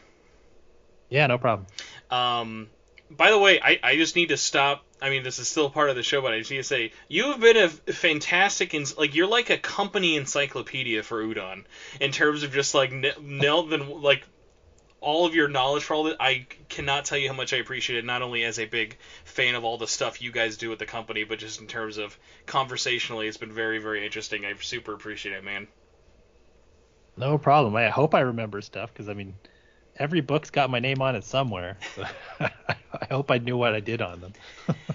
So one for me that I kind of wanted to ask for at least in terms of like when you're working at Udon, have you had anything that if you look back on, you're like, I know time machines don't exist, and especially for creative mediums, it's so hard to know when you're done. That's why deadlines really exist more than anything, because you're just going to work on it and try and perfect it as much as humanly possible. But do you have anything that kind of sticks out in terms of projects you've worked on that after they went to print, it just irked you so much? You're just like, oh man, if I couldn't have added this, at least changed this. Well, there's a manga series I wish we had not changed the title for. It's called, so in Japan it's called Isekai Izakaya Nobu, and we figured it's basically about it's like a time traveling restaurant that from the present day that also, you go in the back door and it's modern day Tokyo. That's where all the chef and the servers are from. But if you go out the front door, it's like medieval Germany, and they're like it's a Germany like fantasy country, but they're serving modern food to like medieval people and like teaching them about Japanese food. So it's a really cool series, but we figured like, who at the time we first licensed it, who knows what isekai means? Nobody knows what that means. So we renamed it to Otherworldly Izakaya Nobu, even though it loses like the pun of isekai izakaya. Izakaya is like a Japanese pub. Mm-hmm. But now it's like, every manga fan knows what isekai is. It's like, one of the top genres now. Just going to like adventure in a magical other world kind of a thing. But I wish we hadn't changed the title now. That's got to be a funny one though, of like changing it to like for localization's sake sense, but then like kind of like it's because it's like that double-edged sword of like the reason you changed it made sense though, Yeah, we thought like, let's keep the izakaya part and we'll teach people what that means. That means like a Japanese pub, Japanese. Yeah, so we'll teach people about that, but we translated the part that everybody had learned anyway. But it happens. So can't predict everything. Another kind of weird inside baseball one. So if you don't really have any specifics, please do not feel bad. Just throw it right back in my face. In terms of like when you guys are printing something like an exclusive cover, going back to Memento's missions, do you guys like have any idea of like, have you already kind of got your print thing in mind? I know we're still a couple of months away from its actual release. Of like, when you guys are doing these exclusives, obviously it's not going to be as well, you would assume it's not going to be as large as the standard edition's print run. How do you guys kind of pick those numbers? Do you never know. Sometimes they're more. Yeah, I know. Like it's like the same thing goes for like video games of like, the day one edition. No, that's the super common edition. The second random misprint edition, that's the really rare edition. But in terms of numbers, I mean, okay, it used to be that we could pretty much decide that up till like. If we're printing in North America, we print manga in North America. It's just easier, black and white books. Maybe 4 weeks before it comes out, we could still like decide, let's do an extra 1,000. It's doing pretty good. Now though, there's like a global paper shortage. We gotta, and manga is exploding. So we've gotta book this. Like we've had the quantities for this book reserved at the printer. We had to reserve it at least 6 or 7 months in advance, and because we did the exclusive edition, where like that we hadn't planned on at first, we had to cancel some other projects, like delay some other projects. So, like, can you take the paper that was going to be for those? You got to free up the paper. And by the way, for anyone who's not aware, this is a very real thing. My day job is I work at Xerox. I am very aware of the paper shortage. We're having worlds collide here. Yeah, we tried to do it again with another project that wasn't so urgent, but they're like, can we slip this project in and cancel this one? They're like, and there's just like an extra 1,000 more. And they're like, no, there's no way we can do that. Like, okay. Yeah, people are. That's also why a lot of manga series seem to have like a lot of volumes that you just can't find. Like, I don't know, One Piece number 37 or Oh something. my, Like, yeah, it's dude. so hard What to are you find. what are you doing if you're like looking for like I've waited till 2021 and I need to finish my One Piece collection. I left off at volume 30. Like, what are you left to do with your life? Yeah, everybody's all the publishers are passing up reprints to get the new stuff out. Well, Um, I would love to, like, God, if I ever like had a random opportunity to get Viz on here. I say as if like they don't fucking publish a Persona book, but when one day Viz will read an email I send them, I would love to be like, when you're printing Naruto Volume 1 and I open it up to the 39th press edition, this is just like, when is enough enough? How many copies of Naruto Volume 1? Because you know you're not going to do the 39th pressing of Volume 16. It's just volume 1. So, like, you have to kind of, like, think, like, how does this make sense at a certain point? Which is just, like, there's no right answer, and it's all just, like, so funny with it, but, oh my we're God. getting a few books that we might be getting close to double digits on a few books. I think we're doing that. swear to God, I think One Piece is in triple digit. If I know it's, like, I was just at the bookstore, I saw, like, 98. Like, they've got to be at 100 in Japan. We have a couple books that are on, I think, the 8th printing.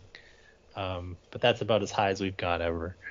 Double digit reprints seem excessive to me, and not even in a bad way. Of like, that's great. Like, that's because like when you're just printing more of like a book for it, not even necessarily like a serialization. That's like you're putting it into more hands. There's all good news from that. Whereas it's like the random popular series. Like, I can only imagine what like Demon Slayer will eventually be its first volume reprinted at like the 90th time. Oh, for sure. But no, so that's it's good to know in terms of like kind of those numbers are set.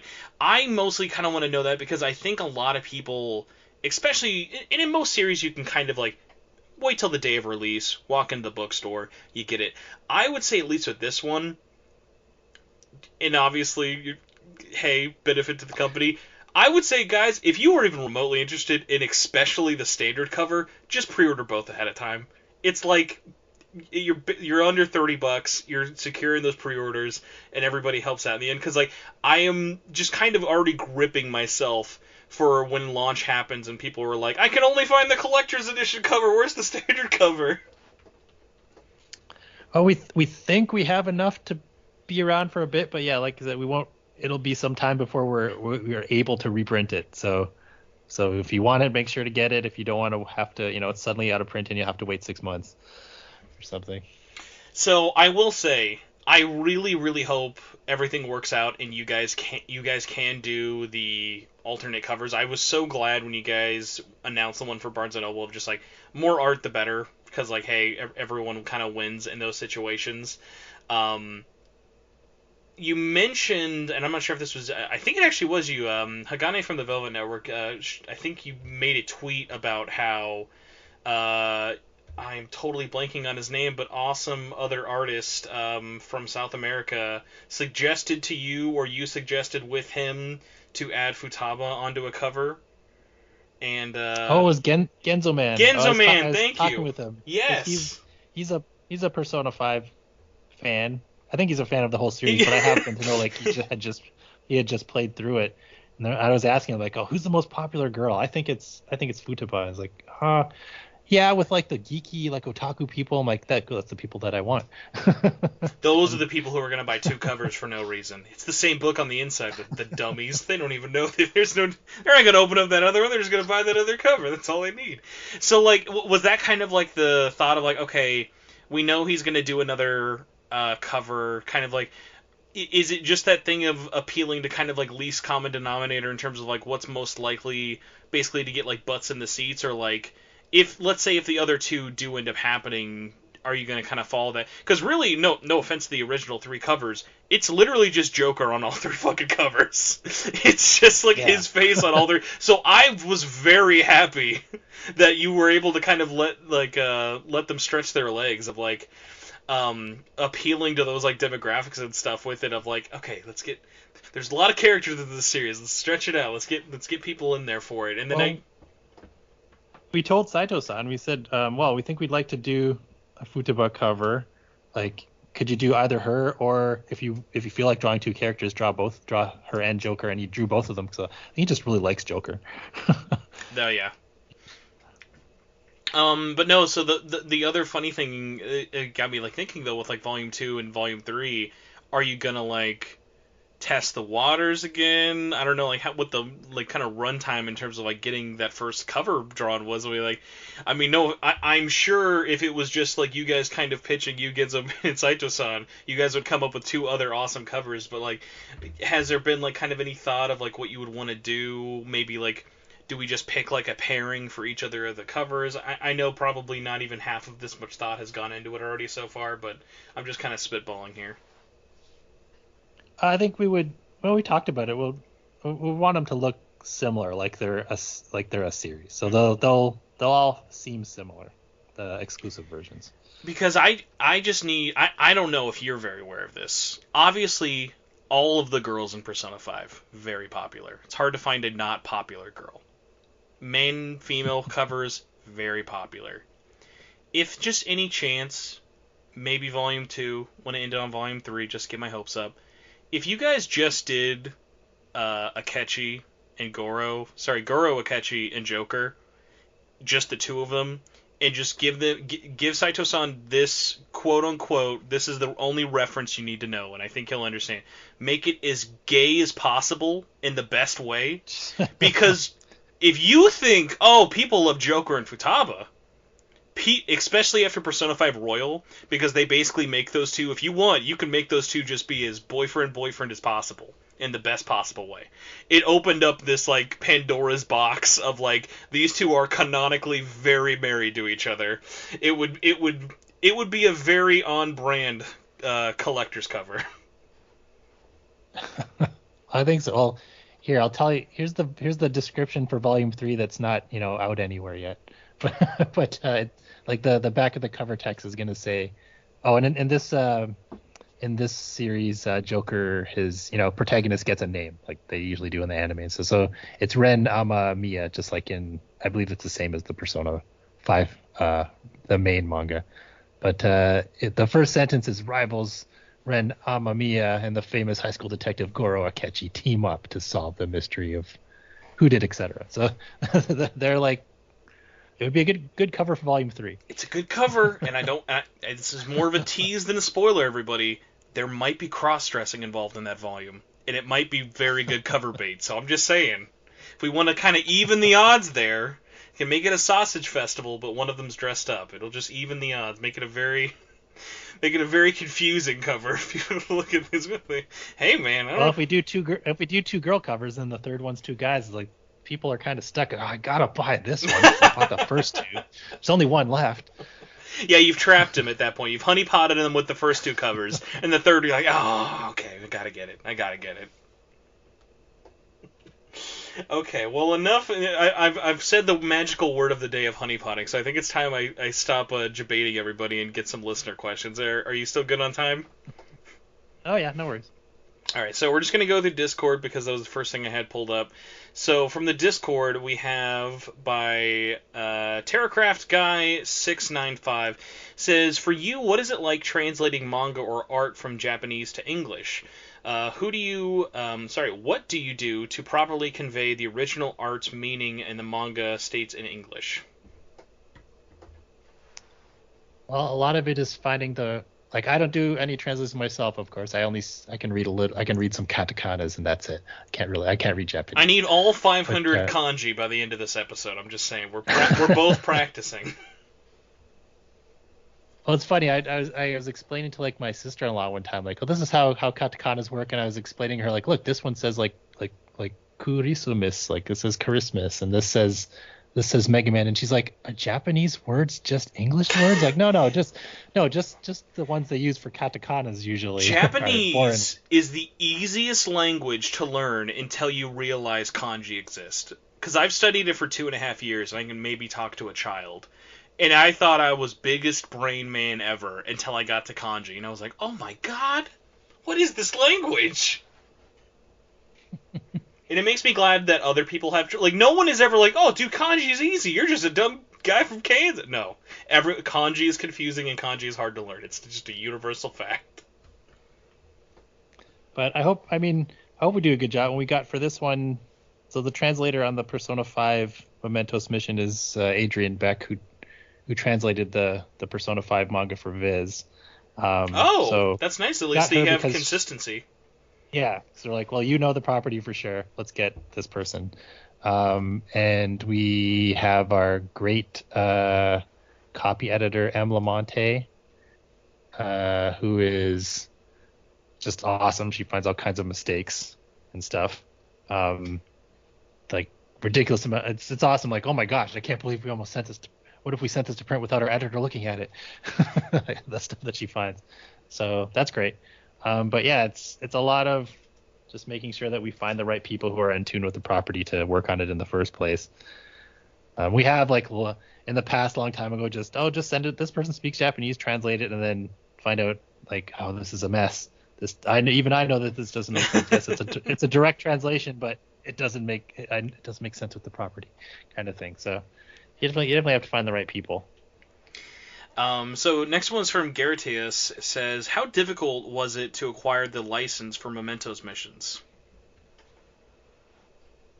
It took a long time. It wasn't hard, because we have worked with Kadokawa so many times before, and we have built such a good relationship with Atlus USA, so that I think even the Atlus Japan guys know us that way. Like, oh, they Udon, they do great stuff. So we were basically told like, yep, it's yours, and then it just took a long time to sort it all out. Mm-hmm. It seems to be that way with Atlus projects a lot. They take a long time to sort out. Reminder: Persona 5 Volume 1 released literally next month will be 5 years ago. We got that last year. So it's like not even yeah. It's not just a you guys problem. Like everyone kind of has that thing. Atlus projects like to move at the speed of whatever we tell you. Yeah, and like I said, it's especially with the manga, it involves a lot of different companies. So we're glad to have it going. Yeah, for sure. I mean, hey, I think people would obviously rather wait. And then, well, okay, then this kind of gets into its own thing. Was there a reason you guys kind of took so long to announce it? Because I feel like by the time it finally got announced, it was like, oh my god, finally. Like, was it just kind of one of those things of as close to the release date as possible helps?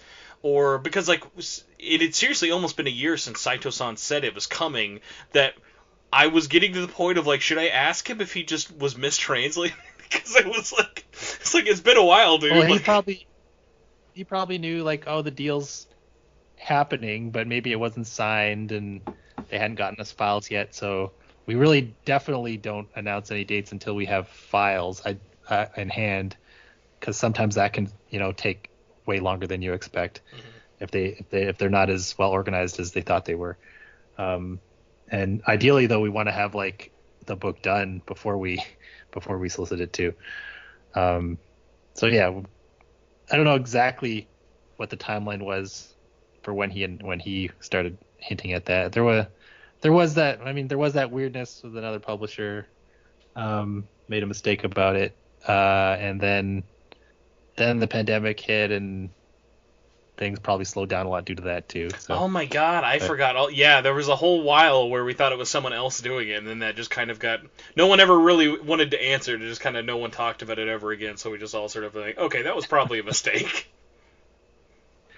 They jumped the gun, assuming their parent company, Kadokawa is their parent company. Mm-hmm. So I think they just jumped the gun thinking, oh, we'll get that for sure. I'm like, well, we got already promised to somebody else. Oh my gosh. Next one's from Elite 4 Ben. Says, do companies contact you first for translations, or is it usually the other way around? It happens both ways. So there might be mangas that we find that, like, oh, we're really interested in this series.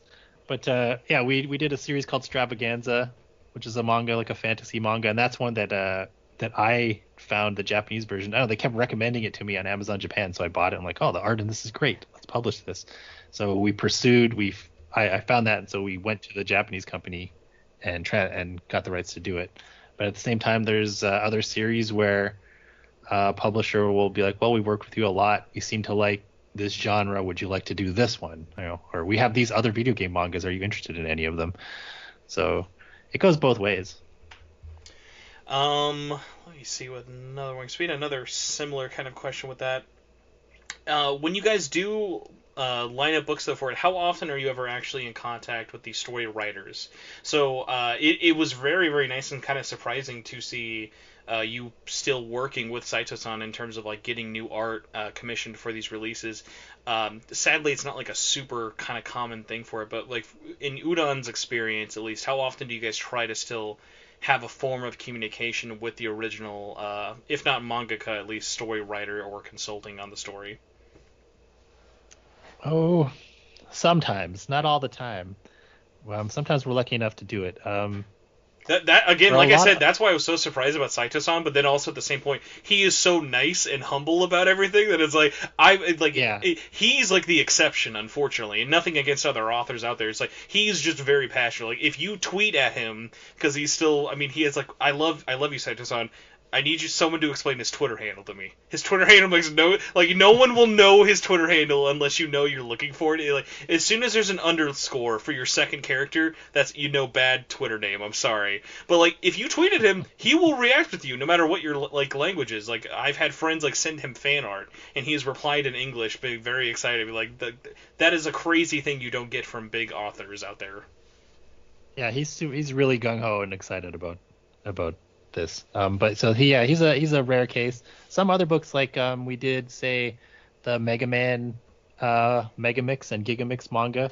So in that case, at the time that we licensed it, the original Japanese publisher was bankrupt. Who had published the manga? It's like, does in that the make 90s. does that make it harder or easier to release it when they're bankrupt? It depends. So in this case, usually. So in Japan, the rights are always like co-held by like the publisher and the artist, and they can't really do it without each other. They can't license anything. But in this case, the publisher is bankrupt, so we managed to get in touch with Hitoshi Ariga, who is the artist on it, directly, and just license from him. And then we just needed Capcom's okay. And luckily he had all the files still for that, so that worked out great. So a lot of the older manga that we've done. Like Rose of Versailles, we work direct. Well, I think we do work direct with the artists. That's a huge brand in Japan. So I think we work with like the branding company, so which is like in the artist name. So that's maybe a little different. But there are lots of older manga where we work direct with the artist just because maybe the company doesn't exist anymore that published it. We did that for the Captain Commando manga. Which, oh gosh, there's tons of stories of that. But that one, the artist actually sent. She didn't have files, but she had originals still. Yeah, so she sent them to us in the United States. She sent us all the pages, and we. I mean, God love her, but is that not just like the most terrifying FedEx Express shipment of all time? Of like, I'm gonna ship you the originals. No pressure, everybody. We've had the same thing for a few projects since, but we have someone in Japan now. I was gonna be like, can someone just ship her a scanner? I'd feel better if we just had the scanner with her, then we could have it. But no, she shipped us all the artwork, and then for customs, the declared value of it was like $200,000, and we had to pay all these, and like okay, that makes sense, but we had to pay all these import fees, and then on $200,000, and then I mean, hey, at least it was the other way around, because I mean, it would actually be worse in that favor if you were then getting it in Japan for $200,000. Yeah, we had to pay it, but we got the fees back after, because we were able to explain to them that it was like artwork on loan, which is actually a thing. So it's not a thing a $200,000 thing we're purchasing. It's like artwork, and then we're going to pass it back to them after. So that worked out fine. What an amazing, by the way, of like still valuing your art after so many decades. I'm like, no, this is almost $250,000. But you can't scan the originals, but you know they're worth this. Okay, thank you for your hard work. Demonica Cracker says, how often do you guys... Oh, sorry, I just said that exact same one. Captain Commando is making me cry right now. That's a sentence I didn't think I would have to say out loud. Taomi says, did you yourself play Persona 5 and possibly any other Shin Megami Tensei games? I know that there's a lot out there, but did it at least kind of help or basically boost up in terms of like, oh, hey, these are games I like. I should get my company to work on them? Well, I haven't played Persona 5 yet, but of course we've been working with Persona for a while, so we're like, it's a no-brainer to do any Persona stuff. Um, the only games I've played in the series, I have, Arena, because it's a fighting game, and I have also weirdly played the first Devil Survivor. Hey, did I work? Did I work on these art books? There you go. It's the only actual RPG in the franchise that I've played. I know it doesn't matter, but I guess I have to ask: was it Devil Survivor or Devil Survivor Overclocked? I'm sure it was. It was probably the basically DS or 3DS. I played it. Oh gosh. I think it was for 3DS. Okay, yes. All right. I just because people never talk about Devil Survivor much, I have to ask, do you remember it fondly? That's like one of my favorite in the series. Like, love, love, love Devil Survivor. Yeah, I can't actually remember if I played it just cause or I played it because we were doing the book. But I definitely played through it because I'm like, oh, cool idea. Death clock thing. So it was a concept so good they literally just copied it for the sequel, and no one's complained about it. I appreciate that, like when like no one even calls it out for it. Like, is the sequel just the first game again, story-wise? Like, yes. Like, okay. It's a choice. Another one we kind of answered already, but we were talking. Jagingus did ask. I appreciate the balls of asking this. Any chance of releasing the official Persona 1 manga? So again, kind of goes back to, hey, 20-year-old manga. Is there a chance we ever see light of day of it? Well, we'll keep looking at stuff. If there's no other, Persona 4, Persona 5 mangas, we're like, oh, there's nothing left. What else can we look for? I hope to God we ever get to the day where it's like we've run out of things for people to ask. It's like, we're caught up, everybody. I'm sorry. It's like, it's so funny because like there are other series and stuff. Like you look at something like an Attack on Titan or like a My Hero Academia. Those publishers are like, we will publish everything. I don't care how short of a story it is. We're gonna publish everything that's been printed for this series. We're gonna take the web shorts. We're gonna release whatever it is for it. And then these other niche series that are like, you're lucky to get something within like 5 years of its JP release. I'm going to kind of take someone's question. This is the last little bit of questions from Twitter, and I kind of want to meld it around a little bit. Dimikro was asking about sales units, but I was kind of curious, for you, if you're kind of, again, however much you know with like the numbers games, do you have any sort of like kind of frame of reference for your guys' work with the Persona 3 manga, Persona 4 manga, and now kind of going into looking at pre-orders so far? How would those kind of like have sales compared, at least for like volume 1 of each of them? Like, because obviously the numbers will deteriorate with each volume going forward, just how it works, but like, did 3 sell similar to 4? Is 4 looking to outpace any of them, or any idea? I don't know why, but 3 sold slightly better than 4. Volume 1, Persona 3 Volume 1 sells slightly better than Persona 4 Volume 1. I don't know why. It's weird. That's interesting, because that's actually kind of interesting. They're pretty close. They're pretty close, but it's a little bit more. And that's not counting the special Loot Crate version. Well, what's so funny about it is like, because you guys released them at the same time. Mm-hmm. So it wasn't even like, oh, well, they're spaced out. It was like, no, you guys basically Pokemon'd it. Like, what do you want, 3 or 4? Have your pick. I mean, so it could be that like way more people have played Persona 4 and were like, well, I know the Persona 4 story, but I don't know the Persona 3 story. That is just insane, though. Wow, that's really, really interesting. I would not have guessed that in like a million years. Weird one, kind of going back to like, we were talking about price and form factor and like under and overvaluing.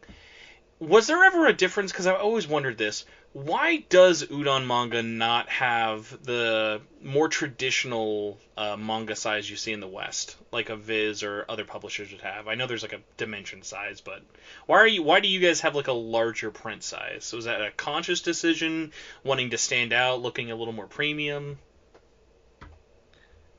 Yeah, we just wanted the art to be bigger when we first started doing manga. It is kind of there are manga that are this size in Japan. The size that we do, jumbo manga size, is like exactly half the size of a standard Japanese art book. By the way, please tell me that's official industry term. Jumbo manga. That's what we call it. Okay. But I hope that's what it's called, what people call it. I will say it does make but- it when I'm looking at my manga collection. You guys are definitely like you're definitely like dominating my other tiny or not jumbo manga sizes. I leave you at the far left to tower over everything. I mean, for the quantities that we do, it's not that much more expensive. Maybe if you were someone like if you're publishing Naruto or something and you have to publish millions of copies, like, well, we can save a lot of money if we keep it at the same size. But yeah, it's not a big difference. We'd rather have the nicer, bigger book. Sales wise size wise aside, and I'm very not biased because I collect books from all the publishers basically. Sorry, I mean maybe not Shoujo Beat, nothing against it. I'm sure I have a ton of Shoujo books, but nothing Shoujo Beat. You guys have like, in my opinion, like some of the best like paper quality in terms of covers and interior paper, which like I. Outside of working with paper now with Xerox and stuff, I worked at FedEx offices like with printers for almost like 4 years, and I have a disgusting brain that lets me know the difference, like Rain Man, of paper quality. So like when I'm going through books, it's like, oh yeah, I know what paper this is. Like this is really good shit. Like you guys have really nice stock. Hope so. I mean, we've used a few different printers over the years, and there are differences in quality, and there are a few books here and there that are like, oh, we're not happy with that. Let's not use that ever again. Get that on the 8th nice print. books. That 8th print will have the better stock. The 7th print is bad stock. Oh, it happens. Let's see, what book was it? I think it was the first printing of Persona. Was it Persona 3 Design Works? I think that's what it was. It had really thin paper. And we're like, oh, let's not do this again. It's too thin. And now that you've said that, fans will be running to their design works and be like, oh god, which one do I have? Do I need to get another one? Usually what we do for Artbooks now is we send a copy of the Japanese book to the printer and say, what paper is this? Match this paper. So, last couple of questions. I promise I'm not stealing you for too long, but if I do go long, please, please, please interrupt me so I can free you from the internet call shackles. No worries. Next one is from Kuro, who runs the Midnight Channel. It says, honestly, I love the quality of Udon mangas much better than other publishers. Wow, it's like I segued these on purpose, but definitely did not. They all look great. Might I ask what their favorite manga is? Well, my favorite manga, maybe 20th Century Boys. Oh, by Naoki Urasawa. That was such a great book. I can't remember any of the characters' names in it, but hey, that's already enough of a deep cut, at least for like normal Western standards. Like you get a pass, man. Yeah, that's a great series. It's a bit of a spoiler if you haven't read it, but I just love that it's like you're reading it and there's this part in the manga where you're like, oh, they're confronting the bad guys. This is it. This is the big fight for the fate of the world. Oh, they lost. Oh no. Oh no. The world's been taken over by bad guys. Oh no. Like, oh my gosh. It's a really cool. I mean, I guess it's kind of spoiled at the very beginning of the series, the flash forwards and stuff. But oh, it's such a cool book. It's cool when a book it's a little bit like Inglourious Bastards, where it's a book that's set. It's something that's set in like, the real world, and then they like take a twist that you're like, oh, that's not the real world anymore.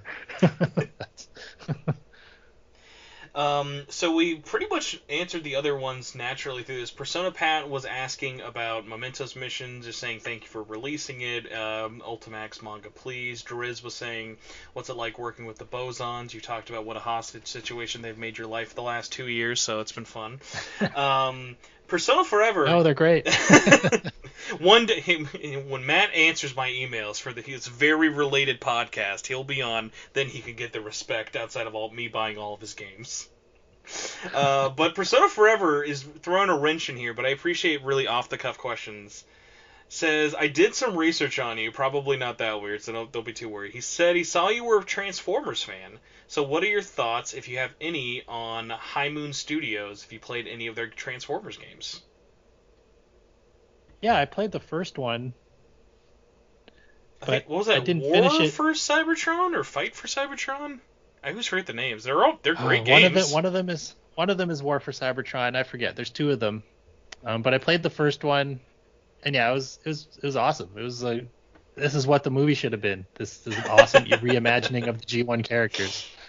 And we did try to get the rights to do an art book for that for a while, and I was talking with the guys at THQ. Oh my God. But an art book got made.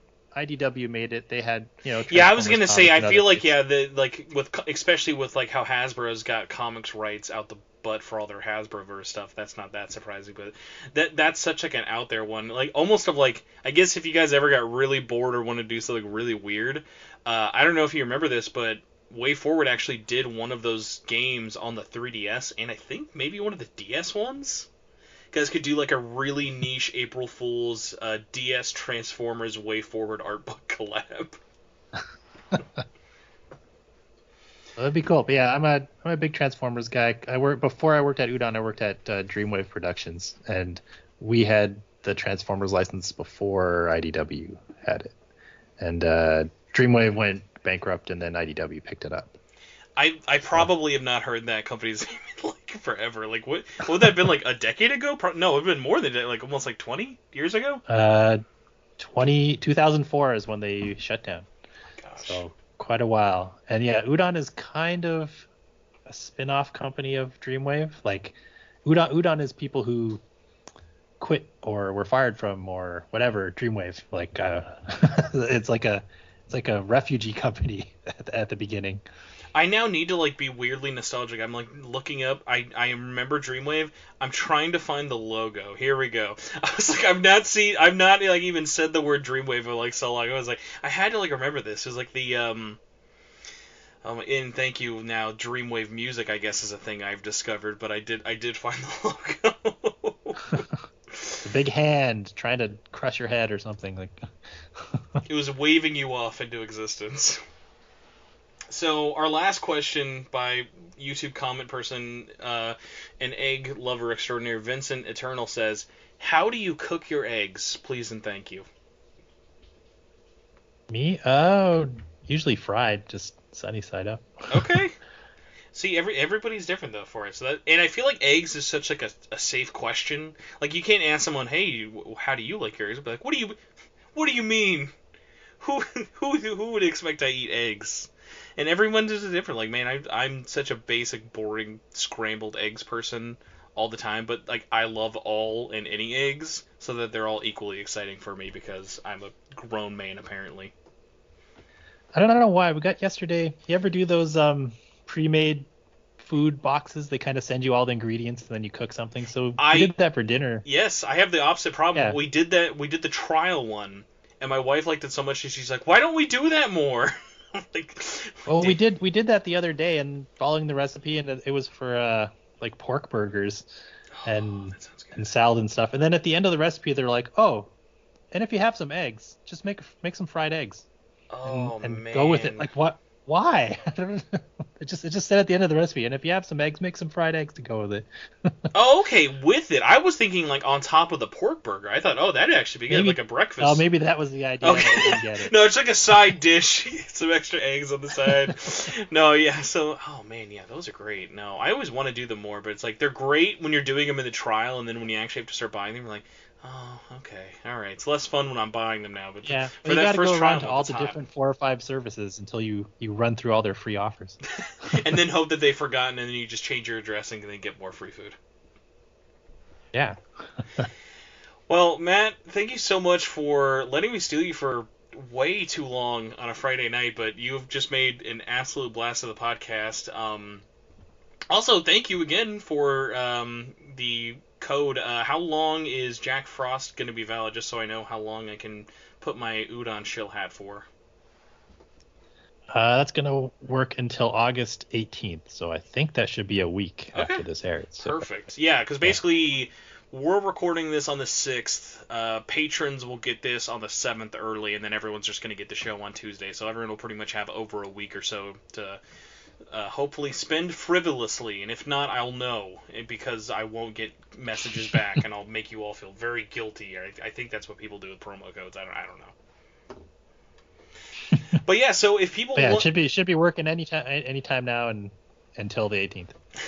But yeah, thank you again just so much for everything. But if you want to see where people can follow you. Obviously, just check out Udon, everything. But what is your final sales pitch goodbye you would like?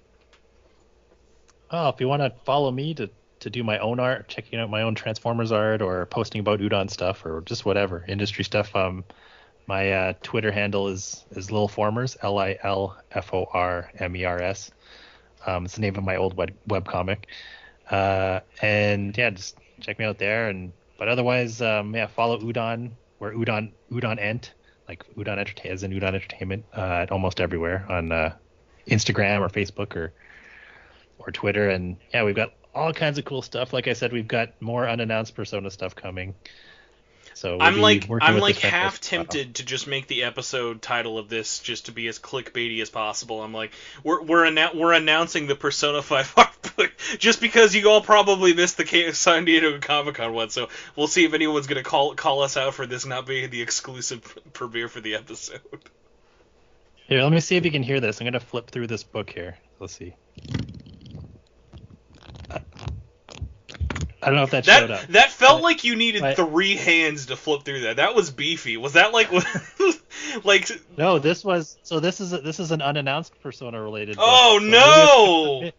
If someone can count all the page flips that were in there, maybe they can figure out what it was. But I'm gonna say that sounded bigger than the P5 art book. That sounded like it took a couple of flips through. So okay. That was a world exclusive audio flip. I don't think anyone's ever been that brazen enough to try. But now we can just. That could have just been the script of SMT5. Who knows? That could have been anything. You guys could print it. It could have been anything in particular. Could just be the Lost Sea Scrolls for SMT for all we know. Alright everybody, thank you all so much for listening to this episode of SMTN. As always, you can find me on Twitter. I am at Torchwood4SP, my personal account. If you would like, you can follow the podcast at SMT Network. You can find all of our updates there. Go to the Facebook group by going to facebook.com/groups/SMT Network. There's a Facebook page, there's a Discord. Find us on YouTube if you want to watch the show live or whenever episodes go up if you like watching stuff there, or check out the editorial content, anything else I put up there. I just did a ranking video of almost 50 SMT5 demons announced so far. So a little fun new series we're starting there. The reception was really good. I'd like to hear what everyone else kind of thinks and what other stuff you might want to see me talk about. But yeah, you can just find that out by searching Shin Megami Tensei Network or just searching Spencer Presley on YouTube. As always, all the show notes are in the description below. If you'd like to help those support this show in a little bit extra way, you can go to patreon.com/SMTN, and then you can donate as little as $1 to help support the show, get it a couple of days early if it's not a live show. And if you would like to be an executive producer, you can donate at the $5 tier, just like Solaire has, Patrick, and Robert Dogman. Thank you all so much for our executive producers. Really, really appreciate it. And just thank you to all the patrons who help keep the lights on in whatever way we can at the current moment. So it's always super appreciated. Either way, thank you all so much for listening to everybody. I'll see you later. Have a good one. Awesome. Great. Thanks for having me on.